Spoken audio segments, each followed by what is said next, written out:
Hello, this is Tony Heller from RealClimateScience.com.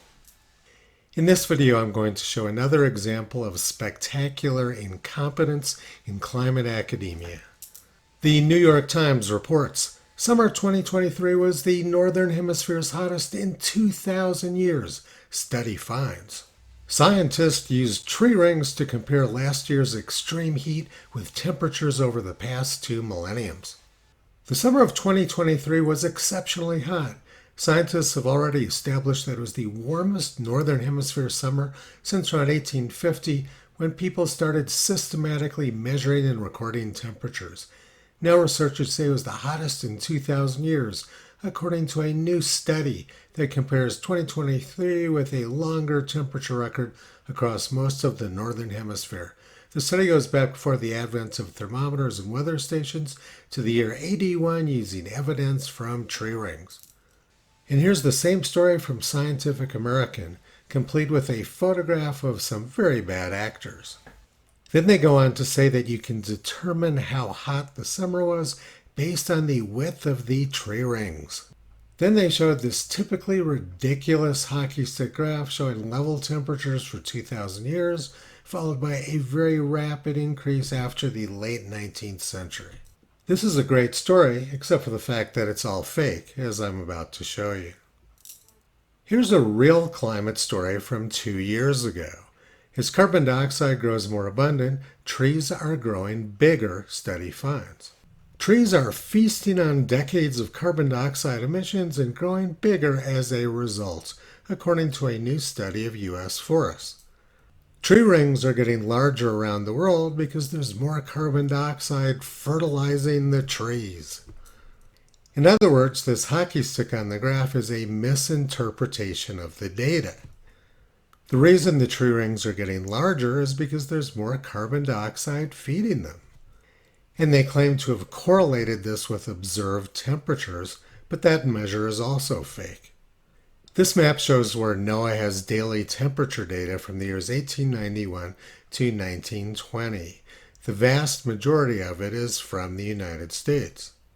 The U.S. has by far the best long-term temperature record for any large area of the world. And before data tampering by NOAA, afternoon temperatures last summer were 88th warmest in the United States since 1895. In other words, last summer was below average temperature in the United States.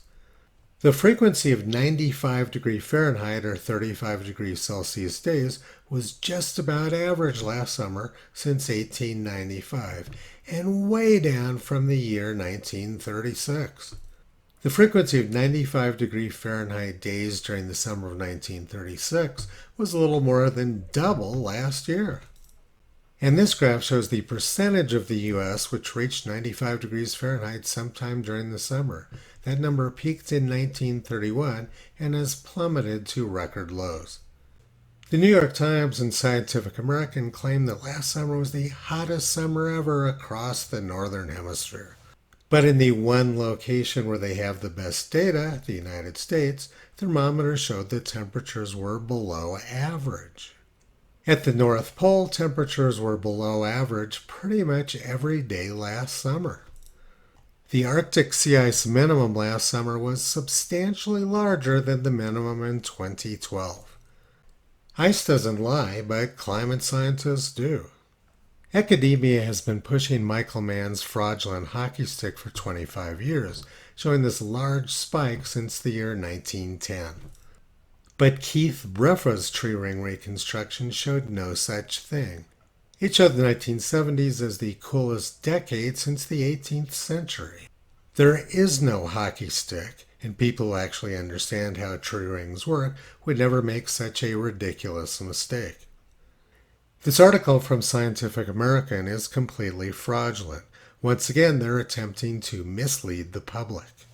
And the authors of the original article misinterpreted high growth rates due to carbon dioxide fertilization as an increase in temperature. They had absolutely no clue what they were doing. Instead of demonizing life-giving CO2, legitimate scientists understand that increased CO2 levels improves the quality of life on Earth. Academics who believe that CO2 is bad for life are either incompetent, dishonest, or both. Toto's been pulling back the curtain on the climate scam for 16 years. You can visit him and his family on the web at realclimatescience.com.